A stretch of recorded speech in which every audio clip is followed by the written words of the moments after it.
พอนะเบิ้งกล้องได้บักกุลเบิ้งอยู่เพราะลุงไม่ให้ไปหรอกขอเฮ็ดจ้องน้องชายเอเบ้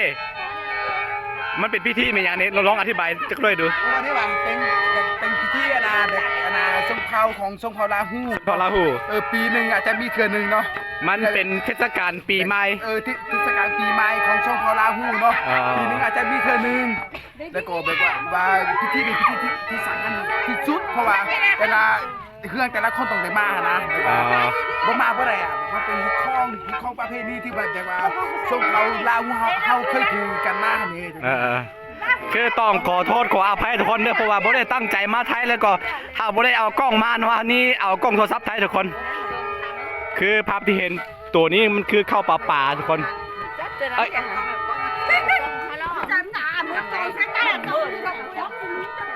นี่คือวิธีของชนเผ่าลาหูเด้อทุกคนเด้อ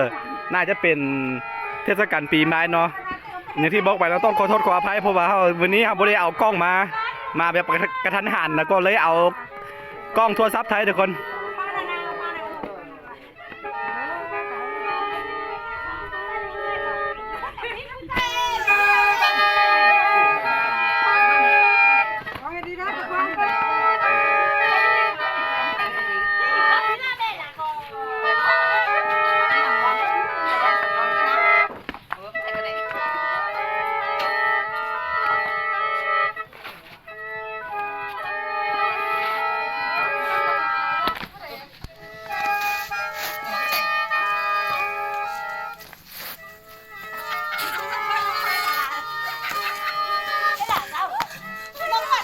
อธิบายบ้างมันเป็นอะไรตัวนี้โอเคแบบว่ามันเป็นเข้าไปดีเนาะแบบว่าการที่ว่าฟันบอลท่านผู้ชมเบิ่ง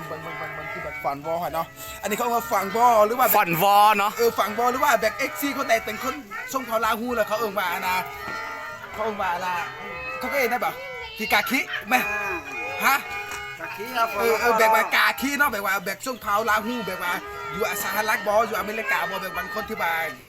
เป็นคนทรงเผ่าลาหูกันสหรัฐและอเมริกาเดียวกันนั่นแหละแล้วอันนี้คือแบบคนชุมพรลาหูแบบกาขี้เว้ยไม่ใช่ชอบแบบกาขี้เว้ยอันนี้คือแบบเขาว่ากาขี้นอนเลยว่ามันสิมีอยู่ประมาณแบบว่า3 จังหวะเนาะเมื่อกี้นี่ผ่านไปจังหวะ3 จังหวะจังหวะแล้วก็เดี๋ยวนี้จังหวะที่2เนาะเอาไปเบิ่งนั่นกันท่านผู้ชมมันเป็นแน่ๆเนาะโอเคอันนี้ก็มันอาจจะแตกต่างจากเรื่องทว่าเอ็กซี่คนในแถวภาษาอังกฤษดีๆแล้วก็แบบเบิ่งใครๆขึ้นกันแต่ว่าเบิ่งไปเบิ่งมามันอาจจะต่างไปเนาะเบิ่งไปกันท่านผู้ชมอันนี้ก็บูฮู้ว่ามันเป็นพี่ที่เป็นอย่างที่เอบีอธิบายไปเนาะเพราะว่าเขาแบบว่าได้ตั้งใจไทยเลยแต่ว่าเห็นบรรยากาศแบบแปลกๆพิธีแปลกๆก็เลยว่าไทยให้ FC ทุกคนได้เบิ่งกันทุกคนก็เบิ่งชมบรรยากาศเอาเนาะเขาบอกว่าเป็นเทศกาลบุญปีใหม่ของชนเผ่าลาหู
อันนี้จะเป็นในอำเภอแล้วทุกคนเด้อในอำเภอของเมืองเป็นห้องน้องเป็นห้องนี่เรียกว่าภาษาลาวเป็นว่าเจ้าเมืองน้องห้องเจ้าเมืองเลยทุกคนเด้อดิเด้อ mà lẩu mỡ ta có khéo nó mới mà này nó thấy ra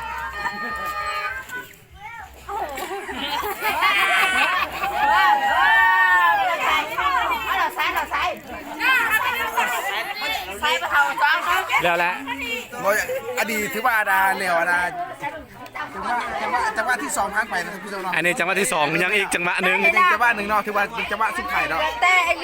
ơi เอาไว้อันนั้นเบิ้งกันยาวๆท่านผู้ชมแบบว่าอันนี้ก็เป็นคนช่องพอเลยแบบการอธิบายของบ่ค่อยรายละเอียดบ่ค่อยมีประเด็นนะท่านผู้ชมเนาะค่อยเบิ้งกันไปเนาะเป็นยังไงเนาะ คือตัวนี้นะน้องอธิบายตัวนี้เบิ้งอันนี้มันคือข้าวปลาเป็นปะ อันนี้แบบว่ามันเป็นอันนี้นี่เป็นที่คลองรักโดยเฉพาะท่านผู้ชมที่คลองรักของอนาช่องเผาล่าหู้โดยเฉพาะ ตัวนี้จะอาคาก็มีนะคือตัวนี้เนาะข้าวกำหรือว่าข้าวดำเนาะ ข้าวปลา ข้าวกำ ที่ง่านี่นะ แล้วอันนี้ข้าวเหนียวธรรมดาแล้วก็เขาเอาไปตำนะเขาเอิ้นมาข้าวปลาด้วยทุกคนเด้อภาษาอาคาส้นเผาอาคาส้นเผามงส้นเผาลาหูเฮ็ดกันเนาะตัวนี้เนาะเวลามีกินเสียงตัวนี้เขาเอิ้นมาข้าวปลา แม่ท่านผู้ชมแต่ว่ามันอีกคลองจะต่างนึงเพราะว่าอันนี้ข้าวปลาแต่ละหน่วยแต่ละหัวนี่แบบว่าเครื่องนึงต้องมีคู่นึงท่านผู้ชมเครื่องนึงต้องมีคู่นึงเนาะเพราะว่าอันนี้นี่ถือว่ามัดบางเขาเนาะมัดบางจาก AB ของอะไรมัดบางของ AB นี่แบบว่ามีจักหลังคาเครื่องเนาะต้องแบบมีคู่นึงอ่ะแบบว่า เอามาพูละอันเนาะแล้วพูละครู เอามาคู่นึงท่านผู้ชม เอามาครอบครัวละครูนึงสิวะ แม่นเอามาคู่นึงเนาะ อันนี้ยังบ่ครบเด้ท่าน บอกครบโดยเฉพาะเลยเพราะว่านะบาง AB เป็นคนหน่อยเด้สิเด้คนหน่อยเด้แล้วก็ลงมาอีกนี่คือแบบพิธีแบบว่าอันน่ะพระเจ้าบูชาถึงอนาเทวดาปู่ย่าตายายที่จากไปเนาะนี่คือแบบเป็นที่คลองในเทพแบบว่า อันนี้คืออันนี้วะหรือว่านี้ทั้งหมดต้นนี้ แต่ทั้งหมดแบบบ่เป็นทั้งหมดแต่ว่าบอลคือว่าดำๆให้เลย อ๋อบอนดำๆนี่คือเป็นบอนบูชาเทิงบรรพบุรุษที่ล่วงลับไปแล้ว ไม่ละหรือว่าเป็นผีบ้านผีเฮือนผีที่ว่า ผีบ้านผีเฮือน เพราะว่าแล้วนี่ถ้าว่าบ่บรรสุกก็ถือว่าที่คลองก็มาแหละผู้ชมเบิ่ง อันนี้คือเป็นหยังนี่ นี่แหละแบบพิธีที่ชิต่อไปแบบว่านะเพลงบอลดำๆเมื่อกี้ อันนี้คือสเต็ปที่3แล้วว่าจังหวะที่3ที อันนี้จังหวะที่2เราจะมีจังหวะหนึ่งเราเป็นแบบจังหวะสุดท้ายนะครับผู้ชมเนาะ ตัวนี้ยังเต้นอีกวะ ยังเต้นอีกเหรอ ไม่ยังเต้นหรือว่ายังเป็นฟ้อนเป็นแบบเป็นที่ของชมพอลาหูแบบศาสนาถือกันมาแต่ว่าเป็นอันนี้เป็นมือที่3ของอะไรของประเพณีแต่ว่ายังมีอีกหลายมือเนาะถ้าว่า XC คนใดสนใจหรอนะ TikTok อนาคอมเมนต์เข้ามาเนาะเลยทางอาคารเนี่ยเพิ่นก็ว่าสิมาไทยทำให้เบิ่งอีกรอบนึงเนาะโอเคถ้า XC คนใดสนใจ อย่างที่บอกไปเนาะไทยแบบงงๆทุกคนเด้อแล้วก็อีกอย่างเอากล้องโทรศัพท์ไทยบ่ฮู้ว่าเสียงหรือว่าความคมชัดของอันวิดีโอมันจะเป็นจังไดเนาะต้องขอโทษขออภัย ไม่ ล่ว ได้ งหน้า ฟัง ก่อ ไม่ น ได้ให้เบิ่งอนารายละเอียดของพิธีมันเป็นยังไง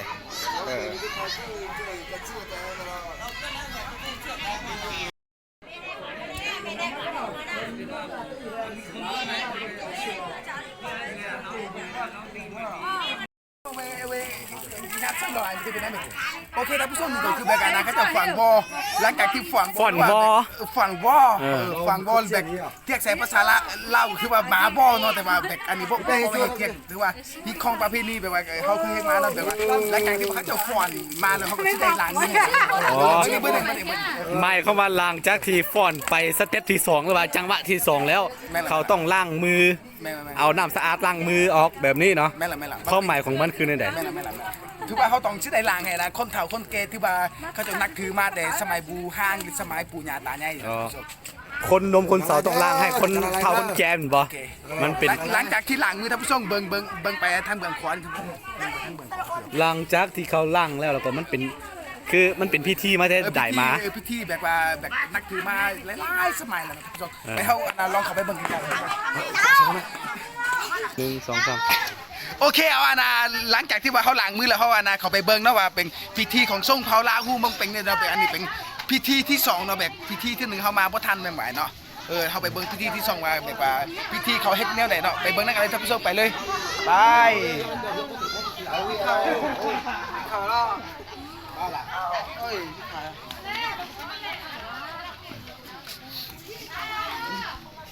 เราบัวมาอีกครั้ง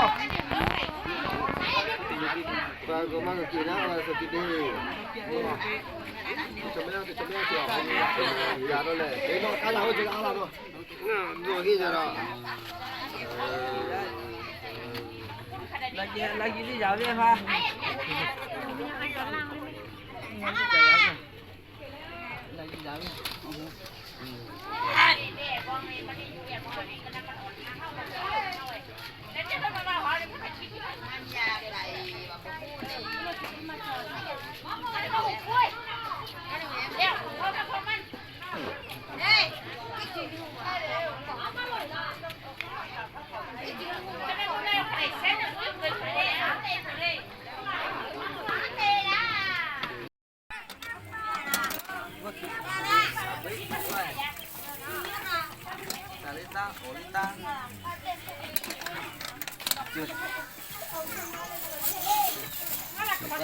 Qua này. Không, mình chặt phải tới vào năm mà thôi. Ôi, phải tới uống vào cái bát đi. Cái cà phê uống tới đây. Cái cà phê phô cái gì, cái phê uống phô cái. Mừng mai đi xem. Mừng mai đi xem. Mình sẽ làm gì?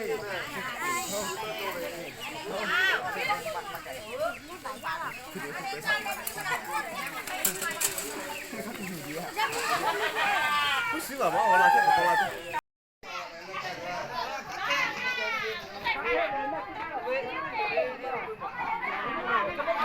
โอเค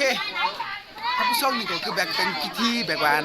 ฮิตของประเพณีของชนเผ่าลาหูนี่เนาะแบบว่าหลังจากนี้ต่อไปแล้วก็แบบพิธีของใครๆคือกันเนาะแบบว่ายังมีกันสังระบบเนาะหรือว่ายังมีตึง2 มือข้างหน้าถ้าว่า XC คนใดสนใจแล้วก็ไอ้คอมเมนต์เข้ามาเลยให้ทางให้อาคารหน่อยเลยมาถ่ายทางนี้ลงแต่ว่าสาระคลิปนี้ก็สิมีประมาณนี้เลยแต่ว่าคลิปที่ต่อไปแล้วก็สิมีประมาณนี้ใครๆคือกันนะท่านผู้ชมใครๆคือกันแล้วหลังจากที่ว่าเร็วพิธีแล้วก็เบิ่งทั้งเบิ่งใส่ท่านผู้ชมเขาก็แบบกินแบบข้าวสามัคคีนั่นน่ะท่านผู้ชมกินข้าวสามัคคีแล้วแบบว่าเขาก็แบบสิมาเฮ็ดคือแบบว่าฟอนบ่แบบว่าปกติหลังจากสิมาฟังบ่แบบว่าปกติคือแบบกันทางฮอเทวดาทั้งนี้เนาะขอเทวดานี่แหละเอาก็สาระคลิปนี้ก็สิมีประมาณนี้ท่านผู้ชมก็หลังจากนี้แล้วก็ไปเบิ่งเรือไปส่งกันครั้งที่ข้างเห็นของอาคารหน่อยเนาะเพราะว่าอาคารหน่อยนี่สิมีครั้งที่ข้างเห็นเลยเพราะว่าอาคารหน่อยก็บ่เคยเห็นจะเกิดเนาะโอเคเอาสาระคลิปนี้ก็ AB ก็สิพาท่านผู้ชมจบเกมเห็นเนาะบ๊ายบาย โอเคทุกคนนี่อย่างที่บอกไปนะนี่คือมันเป็นงานหรือว่ามันเป็นเทศกาลบุญปีใหม่ของชนเผ่าลาหูแล้วทุกคนเดือนนี้ก็เห็นครั้งแรกเนาะทุกคนแล้วก็เอากล้องโทรศัพท์ไทยแล้วก็เรียกว่ามันสั้นๆนิดนึงทุกคนต้องขอโทษขออภัยเนาะแล้วก็น่าจะมีประมาณนี้ทุกคนเพราะว่าบ่เคยเห็นแล้วก็เลยไทยแบบบรรยากาศบ้านๆบรรยากาศแบบแปลกๆให้ทุกคนได้เบิ่งกันเนาะแต่บ่ได้มักแล้วก็อย่าลืมกดไลค์กดติดตามซองอาคาน้อยเนาะเพื่อบ่ได้พลาดวิดีโอใหม่ๆจากซองอาคาน้อยทุกคนแล้วเจอกันไว้ในคลิปหน้าเนาะสำหรับคลิปนี้ไปก่อนเนาะสบายดี